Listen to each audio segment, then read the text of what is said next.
सिद्धं जिनेन्द्रममला प्रतिमा प्रबोधम् निर्वाणमार्गममलं विभुरेन्द्रवन्द्यम्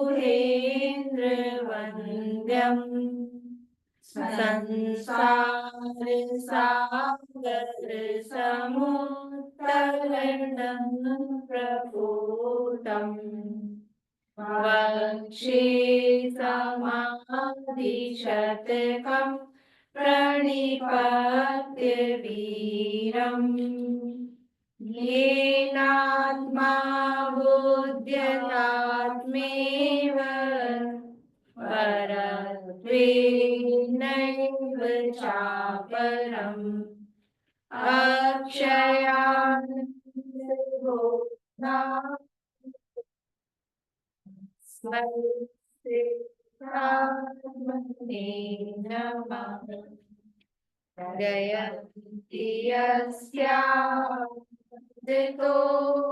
भारती विभूतयस्तीर्थक्रतोऽप्यनीयुः शिवा धात्रे सुगताय वैष्णवे जिनाय तस्मै सकलात्मने नमः।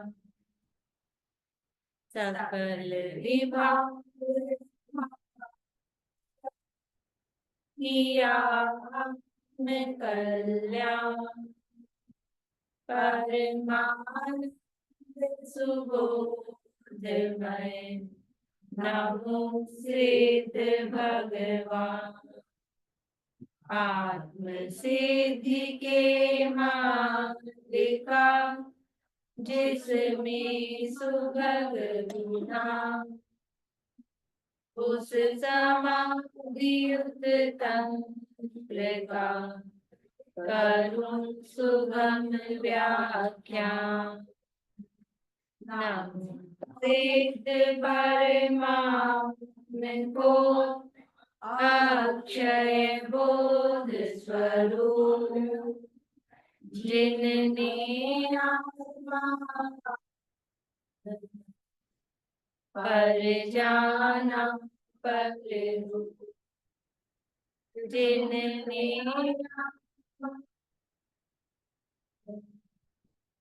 पर जाना पर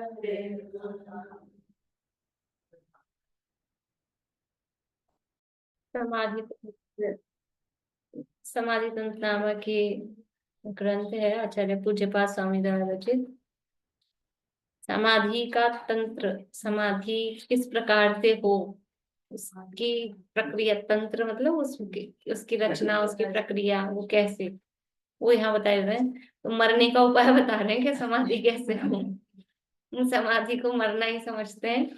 समाधि का मतलब है आत्मा आत्मा में लीन हो जाए, समभाव में स्थित, समभाव रूप बुद्धि हो जाए वो समाधि। या फिर समाधि की जो समता भाव, वास्तव में समभाव रूप क्या है कि मैं स्वयं आत्मा वो समभाव रूप है और उसमें ही स्थित हो जाना, उसका नाम समाधि है। तो उस समाधि की प्राप्ति यानी आत्मा आत्मा में किस प्रकार से स्थित हो जाए। स्थित कैसे होगा कि अभी कहाँ स्थित है, अभी शरीर में स्थित है, ऐसे प्रदेश रूप में शरीर में स्थित है वाली बात नहीं है। अभी अपने बुद्धि में शरीर में स्थित है।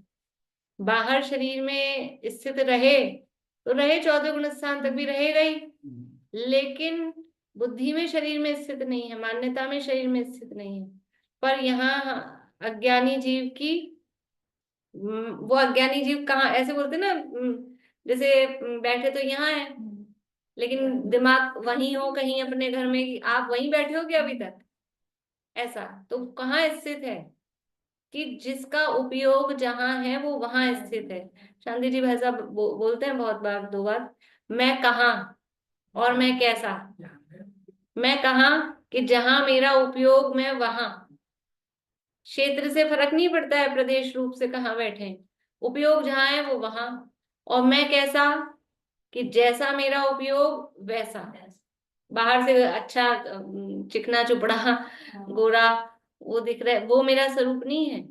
जैसा मेरा उपयोग मैं वैसा।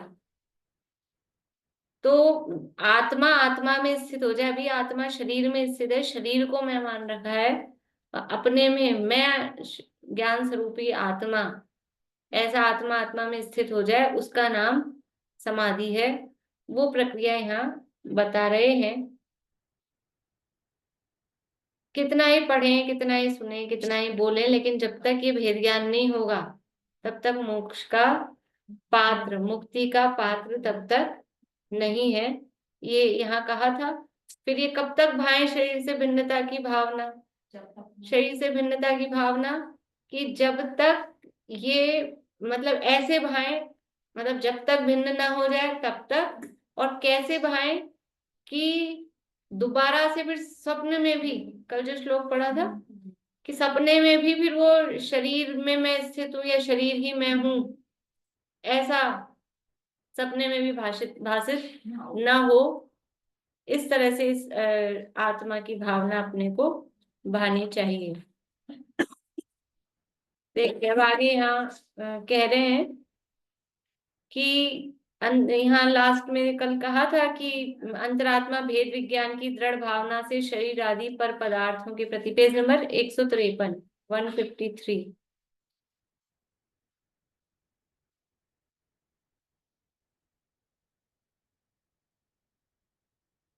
शरीर आदि पर पदार्थों के प्रति उपेक्षा भाव का सेवन करता है। अब यहाँ कह रहे हैं कि जैसे परम उदासीन अवस्था में स्वपर का विकल्प त्यागने योग्य है, वैसे ही व्रत का विकल्प भी त्यागने योग्य है। जैसे जब परम उदासीन अवस्था आ गई, यानी आत्मा आत्मा में ही उद आसीन, उदासीन का अर्थ क्या है, कहीं से उठो उठो, और आसीन यानी बैठो, उठकर बैठो, उसका नाम है उदासीन। कहाँ से उठे और कहाँ बैठे हैं, उठक बैठक करा रहे हो कि शरीर से उठो और अपने में बैठो। तो शरीर में बैठे हुए हो ना अभी, कि शरीर से निकलो, कि शरीर से निकल के कैसे बैठे बाहर, कि शरीर में रहते हुए भी शरीर से निकलो। कायोत्सर्ग, कायोत्सर्ग कैसे करना है कि आत्महत्या कर ले तो काया का उत्सर्ग हो जाएगा, फिर मिलेगा ना। काय का उत्सर्ग कहाँ हुआ, आत्महत्या कर ली या समझ लो अपनी आयु के हिसाब से मरण हो गया, तो कायोत्सर्ग हुआ क्या, कि काय का उत्सर्ग हो ही नहीं रहा है अनादिकाल से। एक के बाद एक नवीन नवीन देह मिलती जा रही है। पीछे श्लोक आए थे 2-3 इस तरह के।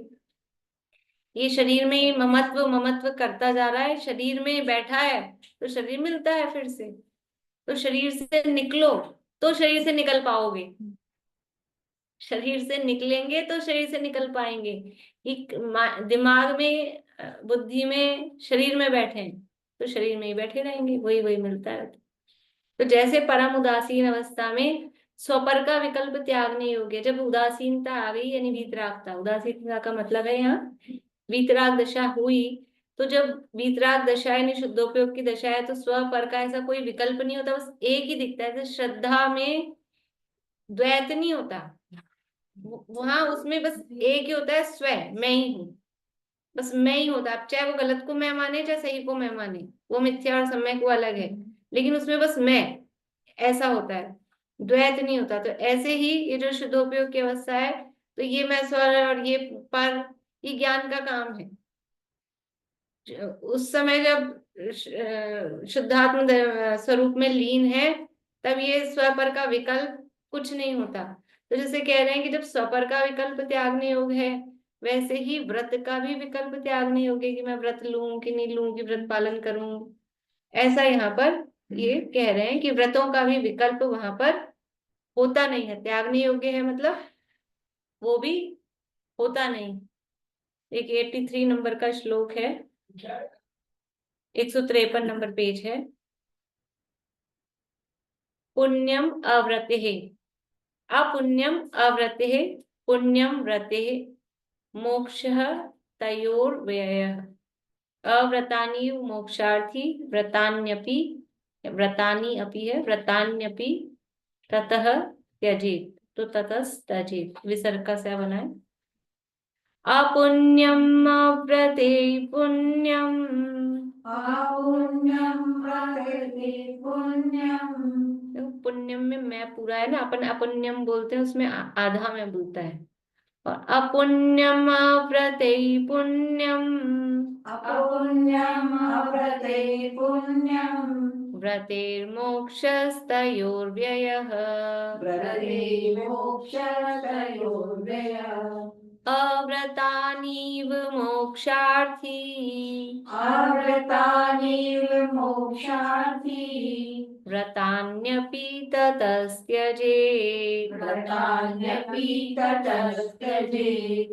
अपुण्यम व्रतैः पुण्यम, व्रतेर्मोक्षस्तयोर्व्ययः, अपुण्यम व्रते पुण्यम। व्रते मोक्षतयोर्व्ययः। अव्रतानीव मोक्षार्थी, व्रतान्यपि ततस्त्यजेत्, अव्रतानीव मोक्षार्थी। व्रतान्यपि ततस्त्यजेत्। अपुण्यम, अपुण्यम मतलब पुण्य का विपरीत यानी पाप। वो पाप शब्द नहीं दिया, अपुण्य शब्द दिया, मतलब वो कुछ अक्षर भी कम ज्यादा होते हो तो उसके हिसाब से भी दे देते हैं। अपुण्यम अव्रत ही, अव्रतों से अपुण्य यानी पाप होता है। अव्रत ही अपुण्यम यानी जो अव्रत वाली स्थिति है, यानी पाप की स्थिति। हाँ, व्रत नहीं है उसका मतलब ये है कि पाप है, अविरति से पाप होता है। पुण्यम व्रत है, और व्रतों से पुण्य होता है। मोक्ष तयोर व्यय है, और मोक्ष कैसे होता है? तयो यानी दोनों का व्यय, दोनों का नाश होने से, यानी अव्रतों से पाप होता है, व्रतों से पुण्य होता है। और यहाँ मोक्ष शब्द दे रहे, तीसरा अपन लोग शब्द देते हैं धर्म, अपन उसको धर्म कहते हैं। धर्म का हो या मोक्ष का हो, वो कैसे होता है? वो दोनों के ही नाश से, ना पुण्य से मोक्ष हो रहा है ना पाप से मोक्ष हो रहा है। तयो व्यय, दोनों के नाश से, दोनों के विनाश से मोक्ष होता है। अव्रतानी इव, अव्रतानी इव यानी अव्रत यानी पापों की, इव यानी समान, मोक्षार्थी जो मोक्ष का इच्छु है, व्रतानी अपि व्रतों को भी, ततः यानी इसलिए, त्यजेत यानी छोड़ देना चाहिए या छोड़ता है ऐसा। अव्रत से पाप होता है, व्रतों से पुण्य होता है, और मोक्ष है वो दोनों के नाश से होता है। इसलिए जो मोक्ष का इच्छुक है उसको, वो पाप तो छोड़ता ही है, पाप तो सभी छोड़ते ना, हर पाप को सारा जगत ही बोलता है पाप है।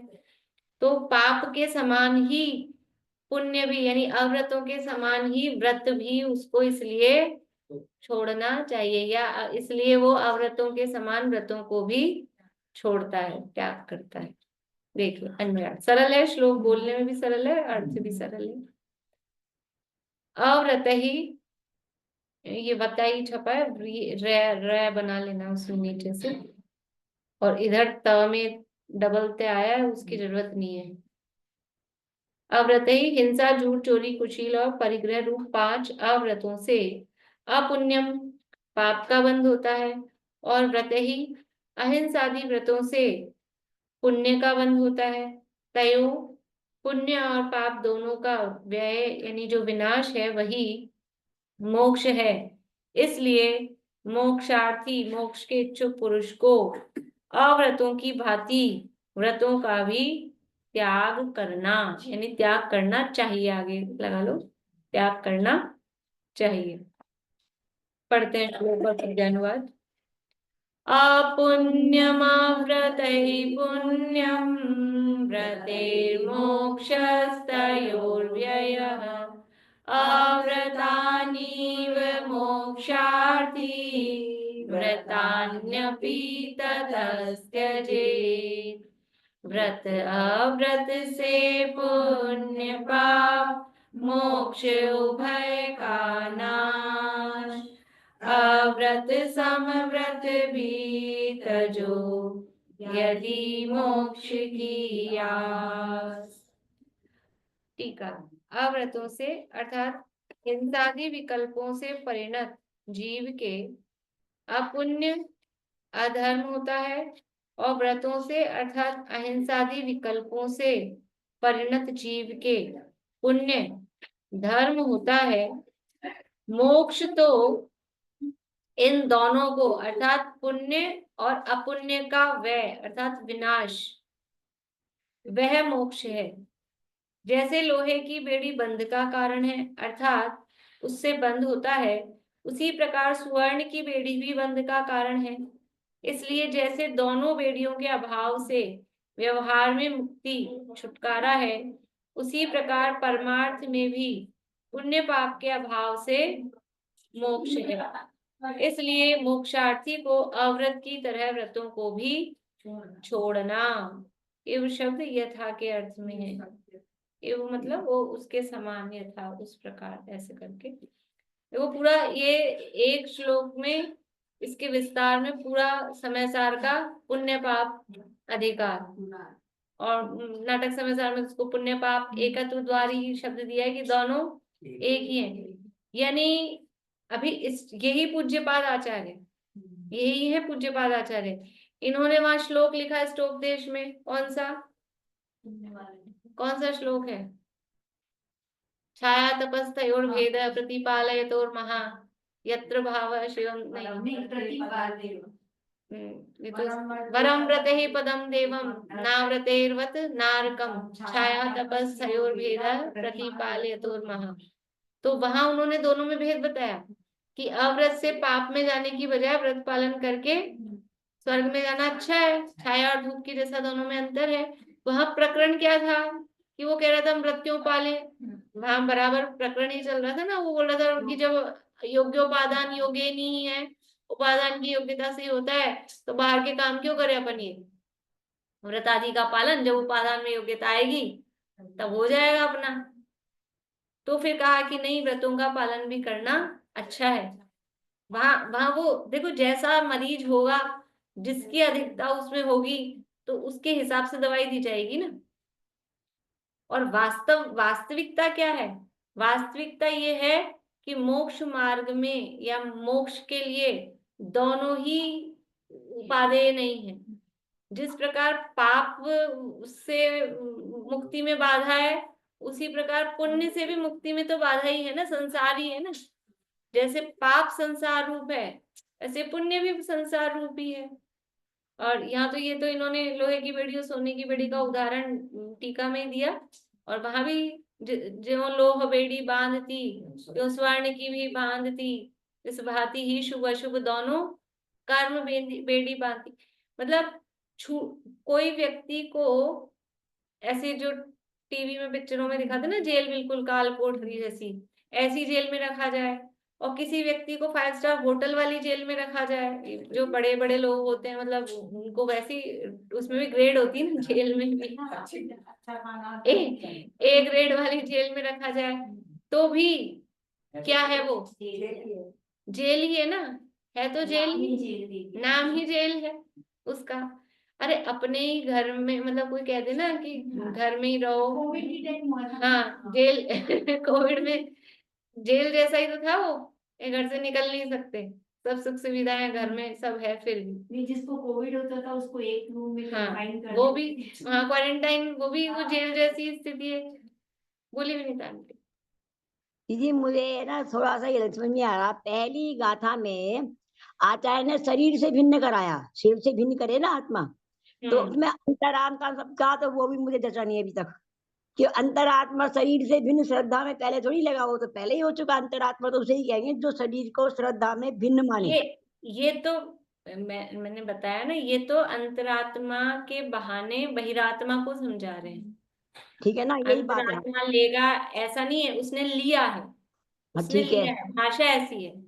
हाँ। तो दूसरी बात ये लग रही, पहली गाथा में तो पहले से चौथे में पहुंचा रहे, और दूसरी गाथा में इसमें तो चारित्र में भी 7वें से 8वें ऊपर चढ़ा रहे, जैसे विकल्प से भेद ज्ञान करा रहे ना। मतलब ये गाथा तो चारित्र संबंधी लगती है, ये श्रद्धा संबंधी लगती है ना, ऐसे ही जच रहा ना आपको भी। ये 83 वाले के लिए कह रहे हैं। 82 में तो श्रद्धा में ही लेना अभी तो, हाँ और 83 में तो चारित्र की बात आ गई, विकल्प भी नहीं करना, करना सब देना चाहिए, श्रद्धा नहीं प्रैक्टिकल में। पुण्य पाप को भी हे समझे। प्रैक्टिकल लगता में है ना, भी, श्रद्धा में भी। देखो, नहीं, श्रद्धा में भी ये दोनों को हे समझेगा। श्रद्धा में तो ठीक बैठती है, यदि ये चारित्र की बैठती है तो जच नहीं रही अपने को। श्रद्धा की ही बात चल रही है, और श्रद्धा में जब तक नहीं उसको हे मानेगा तब तक तब वो तो चारित्र में भी नहीं आएगा। वो तो भेद ज्ञानी है। द्रव्यलिंगी की गड़बड़ क्या है? यही तो है, द्रव्यलिंगी श्रद्धा में उस शुभ भाव को उपादेय मानता है, बातें मानता है, बिल्कुल ठीक है, यही बात है। इसलिए ये श्रद्धा के लेवल की ही बात चल रही है। फिर ठीक है, श्रद्धा के लेवल की है तो ठीक हाँ है। हाँ, देखिए, तो ये क्या कह रहे हैं, जो मोक्ष का इच्छुक है वो ये व्रतों को छोड़ने के लिए नहीं कह रहे। देखो, कभी भी अभी आगे पढ़ा नहीं ना अपन ने, आगे कहेंगे। हाँ, व्रतों को छोड़ना नहीं पड़ता है, व्रत छूटते हैं। पाप को तो छोड़ा जाता है, पापों का तो नियम पूर्वक त्याग किया जाता है। हमने हिंसा का त्याग किया, हमने झूठ का त्याग किया, हमने रात्रि भोजन का त्याग किया, है ना, अभक्ष्य भक्षण का त्याग किया, बाजार के भोजन का त्याग किया, ये तो किया जाता है। अब इसका भी त्याग करें हम, कि हमने जो व्रत लिया, अहिंसा व्रत का मैं त्याग करता हूँ, अब मैं सत्य व्रत का त्याग करता हूँ, ऐसा करा जाता है? अपन मंदिर में रोज बोलते हैं मैं पुण्य को भी स्वाहा कर लिया, हाँ फिर भी हम करते तो है ना, तो हाँ छूटेगा जिस दिन अपने आप छूटेगा फिर। तो ये तो नियम ही है, पाप को बुद्धि पूर्वक छोड़ा जाता है और पुण्य छूटता है। जब कोई जीव पांचवें गुण स्थान वर्ती है, कोई जीव, तो वो व्रत धारण कर रहा है, तो पापों का एक देश त्याग कर रहा है, तो वो बुद्धि पूर्वक पापों का एक देश त्याग किया। अभी अणुव्रत ग्रहण किए, है ना, अणुव्रत ग्रहण किए, ये पुण्य हो गया। व्रत ग्रहण किए, अब वो जीव मुनि बन रहा है, तो अब वो कहेगा पहले तो मैं अहिंसा अणुव्रत को छोड़ूं, फिर मैं अहिंसा महाव्रत ग्रहण करूं। ऐसा होता है क्या? ऐसा कोई किसी को देखा कि अब मैं अहिंसा अणुव्रत छोड़ रहा हूँ, सत्य अणुव्रत छोड़ रहा हूँ, ये तो यहाँ छोड़ रहा हूँ और ये यहाँ से उठा के ये ग्रहण कर रहा हूँ? ऐसा होता है कि जैसे ही अणुव्रत ग्रहण किए तो वो, सॉरी, महाव्रत ग्रहण किए तो वो तो अपने आप ही ऊपर जब चढ़ा जाता है ना, जिस भूमिका में है उस भूमिका से ऊपर चढ़ा जाता है, तो वो निचली भूमिका वाली चीज छूट जाती है, उसको बुद्धिपूर्वक नहीं छोड़ा जाता। और पापों को बुद्धिपूर्वक छोड़ा जाता है, नियम पूर्वक छोड़ा जाता है। बाकी जो पुण्य प्रवृत्तियां हैं, शुभ भाव हैं, वो जैसे जैसे आगे बढ़ते हैं वैसे वैसे वो छूटती जाती है। पर श्रद्धा में ये माने कि मैंने अणुव्रत ले लिए, तब तो अणुव्रत ही उपादेय, अभी अणुव्रत को तो पालन करूं, तो वो श्रद्धा में नहीं है, ये तो रास्ते में है। जब परिपूर्ण भाई अपने में लीन हो गए, अब बाहर में कौन सा व्रत पालन करें कौन सा नहीं करें। भरत जी पहले ये सोचेंगे, दीक्षा ली, अब सोचेंगे मैं हीरा समिति से चलूं, फिर मैं भोजन तो आहार लेने तो जाऊं, फिर ऐष्णव समिति कैसे पलेगी, और कुछ पीछे का मंडल उठाऊं रखूं धरूं, जरूरत ही नहीं पड़ी। जब महाव्रत ग्रहण किए उन्होंने, लेकिन इन क्रियाओं का नाम महाव्रत नहीं है। वो अंदर वो महाव्रत ग्रहण किए, लेकिन शुद्धोपयोग में आत्मा में लीन रहे, तो विकल्प ही नहीं है, अपने आप ही छूट गए। 13वें गुण स्थान में पहुंचे तो वो कुछ बचेंगे क्या? नहीं बचता है, वो अपने आप छूट जाता है। तो श्रद्धा में हे मानता है, जो श्रद्धा में पुण्य करने योग्य नहीं है, जब ये मानता है तो उसी का वो पुण्य भी छूट के वो आगे पुण्य पाप से रहित अवस्था में पहुंचता है। और जो पुण्य को उपादेय मानता है, वो तो अपने आप में ही पाप कर रहा है, मिथ्यात्व नाम का पाप है कि नहीं? पुण्य में उपादेय बुद्धि, पुण्य में उपादेय बुद्धि मिथ्यात्व नाम का पाप है। तो वो पुण्य नहीं कर रहा है, वो पाप ही कर रहा है। सबसे बड़ा पाप कौन सा है? पाप का बाप, पाप का बाप तो लोभ है, मिथ्यात्व है दादाजी। देखिए, तो टीका की लास्ट लाइन, उसी प्रकार परमार्थ में, मतलब जैसे वो दोनों बेड़ी है ना, तो बेड़ियों के अभाव से व्यवहार में मुक्ति होती है। कोई सी भी बेड़ी बंधी हो, बेड़ी तो बेड़ी है ना, किसी को घटिया रस्सी से बांधा हो और किसी को बढ़िया स्टैंडर्ड वाली हथकड़ी पिनाई हो, पर बेड़ी तो बेड़ी ही है, दोनों का अभाव होगा तब बाहर में तब छुटकारा है। उसी प्रकार परमार्थ में भी पुण्य पाप के अभाव से मोक्ष है, इसलिए मोक्षार्थी को अव्रत की तरह व्रतों को भी छोड़ना। छोड़ना का मतलब यही है, श्रद्धा में, मान्यता में छोड़ना। छोड़ने का मतलब ऐसे नहीं छोड़ना अव्रत की जैसे व्रत भी छोड़ दिए, फिर वो याद कर लेना छाया तपस्या और वेद, वो याद कर लेना। ऐसा पढ़ के स्वच्छंदी भी हो जाते हैं। अब जिनवाणी को पढ़ने की कला मतलब भाषा तो समझनी चाहिए, टोन तो समझ में आनी चाहिए। कहाँ की सफेद हाँ, अपनी माँ की टोन सबको समझ में आती है, ये कौन मम्मी किस टोन में बोल रही है, ये जिनवाणी माँ की टोन तो समझ में आनी ही चाहिए। अब जो स्वच्छंद होते हैं तो भी क्या करें, उनकी होनहार का ही विचार करते हैं, क्या करें। भावार्थ, मोक्ष मार्ग में हिंसादि 5 अव्रत भावों की तरह 5 अहिंसादि व्रत भाव भी बाधक हैं। देखो, बाधक है मोक्ष में, क्योंकि अव्रत भाव अशुभ भाव है, वह पाप बंध का कारण है, और व्रत भाव शुभ भाव है, वह पुण्य बंध का कारण है। दोनों बंध के कारण है। पुण्य और पाप, इन दोनों का नाश हो तभी मुक्ति होती है, क्योंकि मुक्ति मतलब मोक्ष में क्या, अगर पुण्य अच्छा होता ठीक है, पुण्य तो करना चाहिए, तो मोक्ष में भी साथ पहुंचना चाहिए था ना भाई। कोई चीज जो बढ़िया है और साथ, तो वो साथ जानी चाहिए। जो मोक्ष में साथ जाए वो उपादेय है, बाकी सब है। ये नियम बना लो कि जो सिद्ध दशा में साथ रहेगा वो उपादेय है, बाकी सब है। तो सिद्ध दशा में क्या जा रहा है साथ, कौन सा है पुण्य बताओ। एक भी पुण्य प्रकृति कोई साथ में गई हो, यश कीर्ति साता वेदनी है, तीर्थंकर प्रकृति वो भी यही, तीर्थंकर प्रकृति भी यही पूरी चुपके जा रही है ना, ऊपर तो साथ कुछ नहीं जा रहा। तो दोनों ही वो है, दोनों का नाश हो तभी मुक्ति होती है। जब तक तीर्थंकर प्रकृति का उदय है तब तक सिद्ध दशा की प्राप्ति नहीं होगी, वो खत्म होगी। यश कीर्ति का उदय हो, साता वेदनी का उदय हो, नहीं जा सकते, ये खत्म होंगे तभी मुक्ति होगी। इसलिए मोक्षार्थी को लोहे और सोने की बेड़ी के समान अव्रत भावों का तथा व्रत भावों का भी त्याग करना चाहिए। ये त्याग करना चाहिए श्रद्धा के लेवल पर, मान्यता में, प्रवृत्ति के रूप में नहीं। प्रवृत्ति में अगर दोनों को छोड़ देगा, बुद्धिपूर्वक दोनों को छोड़ दिया तो खड़ा कहाँ होगा, खड़ा कहाँ होगा। बुद्धिपूर्वक अव्रतों को छोड़ा जाता है, और व्रत हैं वो छूट जाते हैं, अबुद्धिपूर्वक अपने आप छूट जाते हैं।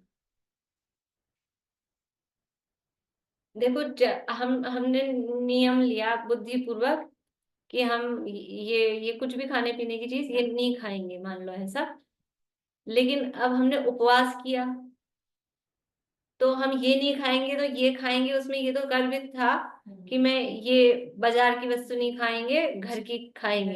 लेकिन अब उपवास कर लिया तो उपवास में तो घर का और बाजार का सभी है ना, सभी छूटा है। तो मोक्ष है वो उपवास जैसा है, उसमें कुछ भी ग्रहण करने योग्य नहीं है। बोले आशा आंटी। जैसे जो द्रव्यलिंगी मुनि है वो तो हम ये मानते कि भाई उनको सम्यक दृष्टि नहीं है, सम्यक दृष्टि नहीं है ना, धर्म वाली बात नहीं है, खाली क्रिया है। लेकिन जो भावलिंगी मुनि है वो भी 28 मूल गुण तो पालन करते हैं ना, उनका वो पालन पुण्य का कारण है या वो मोक्ष का कारण है? नहीं उनका नहीं, जो देखो 28 मूल गुणों का पालन होता है, करते हैं का मतलब 28 मूल गुण विचार के कि मैं मुनि हूं इसलिए मुझे पालन करना चाहिए, ऐसे नहीं करते। उनके जीवन वो सहचर्या ऐसी होती है।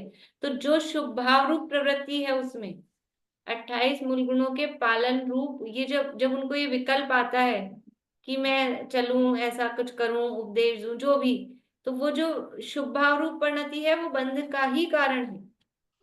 और आश्रव है वो भी, हाँ, वो आश्रव है, बिल्कुल आश्रव है, तो वो बंध का कारण है।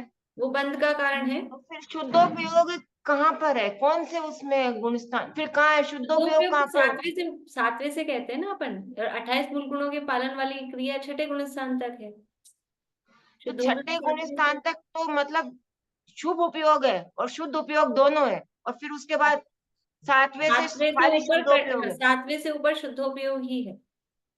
फिर वहां क्रिया नहीं है, हाँ, प्रवृत्ति नहीं है यानी मतलब। श्रेणी की, हाँ, जब श्रेणी का काल है ना 8वें से, तो उसमें फिर ये बाहर में वो तो ध्यान का काल है, बाहर प्रवृत्ति केवल 6ठे-7वें गुण स्थान तक है। तो वो जो मुनिराज को, भावलिंगी मुनिराज को भी जो ये क्रिया हो रही है वो पुण्य बंध का कारण है। हाँ, क्रिया, अकेला क्रिया नहीं, उस रूप शुभ भाव भी उनको साथ में हाँ, चाहिए। वो क्रिया जो शुभ भाव से, शुभी हाँ, भाव होता है ना, मुनिराजों का तो भाव शुभी होता है ना, हाँ, भावलिंगी मुनि का तो भाव शुभी होगा मेरा ना। मतलब है अकेले बाहर की क्रिया, ऐसा नहीं कि कोई ऐसा समझ ले कि अंदर तो शुद्धो भी हो गया, क्रिया हो रही है, ऐसा नहीं। वो क्रिया शुभ भाव पूर्वक वो क्रिया हो रही है, तो वो जितना राग है, शुभ भाव है, उतना बंध है, और उसके साथ में जितनी वीतरागता है, 3 कषाय चौकड़ी के अभाव पूर्वक वीतरागता है। और एक और बात, अभी हमने बात की कि 6ठे-7वें गुण स्थान में ये क्रियाएं, क्रिया रूप प्रवृत्ति तो 6ठे-7वें गुण स्थान में है, लेकिन वो बंध का कारण रूप शुभ भाव वो मोहनीय कर्म में 9वें गुण स्थान तक, और बाकी 3 कर्मों में 10वें गुण स्थान तक। सूक्ष्म लोक का उदय है ना, तो 10वें गुण स्थान तक वो राग है, तो 10वें गुण स्थान तक बंध है। वो जितना राग है उतना बंध है। बाहर में भले क्रिया नहीं हो रही, क्रिया नहीं हो रही है, लेकिन उनको वो उस शुभ भाव में या उस राग में या उस बंध में उपादेय बुद्धि नहीं है, और वो उपादेय बुद्धि छूट जाती है बिल्कुल। इसीलिए फिर वो प्रक्रिया देखिए ना, उपशम की श्रेणी की, शपक श्रेणी की, तो वो पहले का सारा नष्ट कर देते हैं, फिर भी अंतिम जो बनता रहता है बनता रहता है, तो वो भी जब नष्ट होता है तब जाके वो पूरा उदय में आके नष्ट हो, जैसे भी, तब समझ लो कि अरहंत दशा की प्राप्ति या बाद में सिद्ध दशा की प्राप्ति तब होती है। तो पूर्ण बंध का भाव 10वें गुण स्थान के बाद। हाँ, 10वें गुण स्थान तक बंद है, उसके बाद में वो इरियापथ आश्रय होता है, तो उसको बंद नहीं कहते हैं, साता वेदनीय का, उसको बंद नहीं कहते हैं।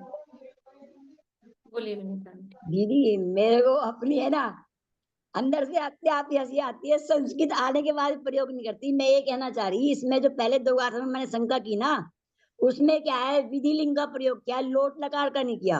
और मैं लोट लकार लगा रही थी आज्ञा सूचक, आज्ञा नहीं है, वो भावना के लिए कहा उन्होंने, चाहिए अर्थ में। विधि लिंग का हाँ, प्रयोग है क्रिया में, चाहिए, वही मैं बोल रही हूँ, आज्ञा नहीं है, हम अर्थ भी चाहिए कर रहे हैं। नहीं बताऊं, ये है इन्होंने अन्यार्थ में तो करे शब्द कह दिया, करे में हाँ, लगता है आज्ञा सूचक लोट लकार, लेकिन हाँ, संस्कृत वो में अन्व्यार्थ में, इसलिए वो मैं तो ये तो इतना सा मुझे भी था कि ये कौन सा लिंग है, पर आज्ञा सूचक वाला नहीं है, मतलब चाहिए वाले अर्थ में। वो मुझे लकार तो याद नहीं आ रहा था, लेकिन ये ख्याल में आ गया था कि त्यजेत वर्ड पढ़ के, इसलिए मैं चाहिए वर्ड लगा दी थी। क्रिया योजित वगैरह ना विधि लिंग की है ये, तो हाँ, विधि लिंग में विधि सही लिंग, अर्थ आता है। तो हाँ अपनी बिल्कुल। गलती है, संस्कृत से पढ़ो तो सारा सही आ जाता है। नहीं, फायदा तो होता ही है अगर अपने को लैंग्वेज आती होती है, तो वास्तव में अर्थ निकालने में।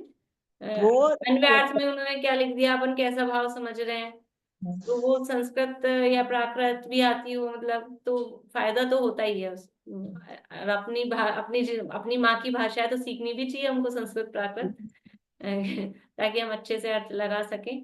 लेकिन अब हाँ। लगता है कि क्या करें, उसके लिए थोड़ी व्याकरण जब तक नहीं आए ना, तो व्याकरण आनी चाहिए एक्चुअल में, कि कौन सा क्या संस्कृत की व्याकरण आने से बहुत इजी है। हाँ, और संस्कृत की व्याकरण और प्राकृत की व्याकरण काफी कुछ सिमिलर होती है, तो अगर संस्कृत आती हो तो प्राकृत सीखने में दिक्कत नहीं होती। लेकिन अब अपन को लगता है कि क्या करना, ऐसा अपने रहता है, इसलिए। पर अभी बच्चे लोग पढ़ते सीखते हैं ना, तो अच्छा है, लोग अर्थ निकालते हैं बढ़िया। यो भावार्थ हो गया।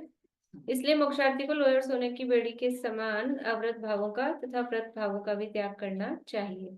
पुण्य और पाप दोनों विभाव परिणति से उत्पन्न होने से, दोनों विभाव परिणति से उत्पन्न होने से, दोनों बंध रूप ही हैं, दोनों संसार का कारण होकर एक रूप ही है। विभाव परिणति से उत्पन्न कैसे हो रहे हैं? पुण्य और पाप स्वभाव से उत्पन्न होते हैं कि नहीं? देखो, स्वभाव तो क्या है, ज्ञान रूप स्वभाव से, मतलब पुण्य है वो शुभ भाव है, पाप है वो अशुभ भाव है, और इस शुभ अशुभ दोनों को एक शब्द में बोले तो अशुद्ध भाव है, अशुद्ध विभाव भाव है, स्वभाव रूप नहीं है।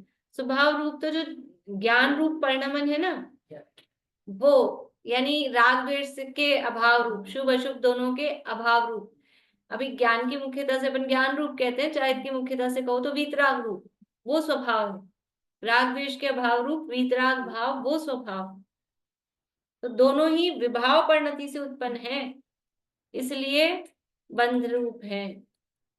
दोनों संसार का कारण होकर एक रूप ही है। जब जब दो कैटेगरी हम खड़ी करेंगे, एक मोक्ष और एक संसार, तो फिर ये दोनों एक ही कैटेगरी में जाएंगे। जब संसार में ही हम छाया आतप का भेद कर रहे हैं, तब इनको अलग अलग करेंगे। लेकिन जब दो ही है हमारे पास, संसार और मुक्ताश्रय, दो ही स्थितियां हैं, संसार और मोक्ष, तो फिर ये दोनों किस में जाएंगे? ये दोनों संसार के कारण है। मोक्ष का कारण तो दोनों में से एक भी नहीं ठहरता, दोनों ही नहीं है। वहां नाटक समाचार में कलश भी दिया है, चार चार प्रकार से दोनों में अंतर बताया है, प्रकृति, रस, स्वभाव, फल, ऐसा। दोनों संसार का कारण होकर एक रूप ही है, इसलिए मोक्षार्थी को इन दोनों का त्याग करके निरंतर शुद्धोपयोग की भावना भाकर आत्म स्वरूप में स्थिर होने का प्रयत्न करना योग्य है।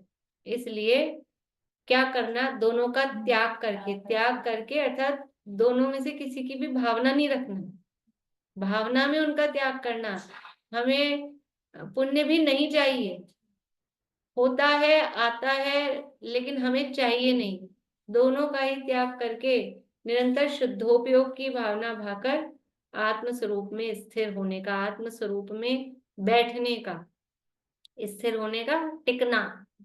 स्थिर हो जाता है ना, थोड़ा टिक जाओ, स्थिर हो जाओ। कहाँ टिकना है? ये अपने स्वरूप में टिकने का, स्थिर होने का प्रयत्न करना योग्य है। अब उनको किस प्रकार छोड़े? आपने कह तो दिया छोड़ना चाहिए, छोड़े कैसे वो यहाँ अगले श्लोक में बता रहे हैं। कल करेंगे चर्चा, कल का मैसेज डाल दूंगी, वैसे तो रख ही लेंगे अपन, आप लोग फिर भी कुछ होगा तो देख लेंगे। अभी पाठ करेंगे, अभी हम लोग पाठ करेंगे, तो जिनको रुकना हो वो जिनवाणी स्तुति के बाद में रुक जाएंगे।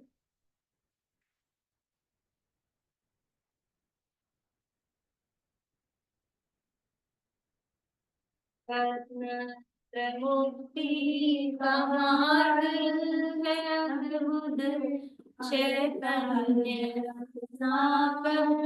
अद्भुत से अद्भुत, होवे निमग्न अहो सब प्राणी, भीतरागी शासन जयवंत वर्ते, जयवंत वर्ते सर्वज्ञ देव, जयवंत वर्ते निर्घ्रांत गुरुवर, जयवंत वर्ते श्री जीवाणी, जिन धर्म जिन तीर्थ, जयवंत वर्ते शुद्धात्मा का श्रद्धा निवर्ते, अनुभूति निर्मल अविच्छिन्न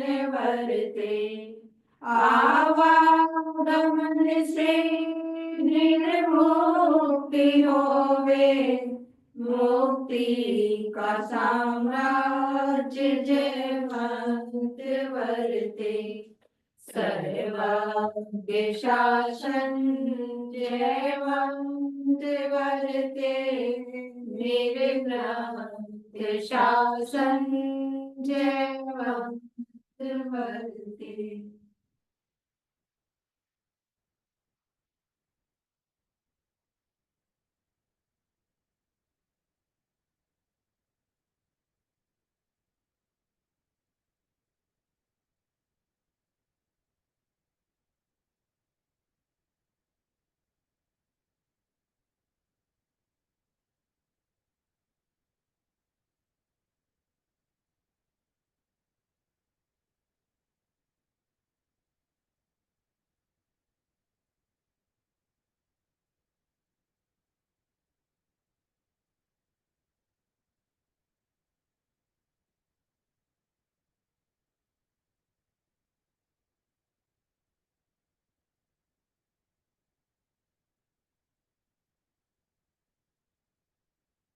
अच्छा,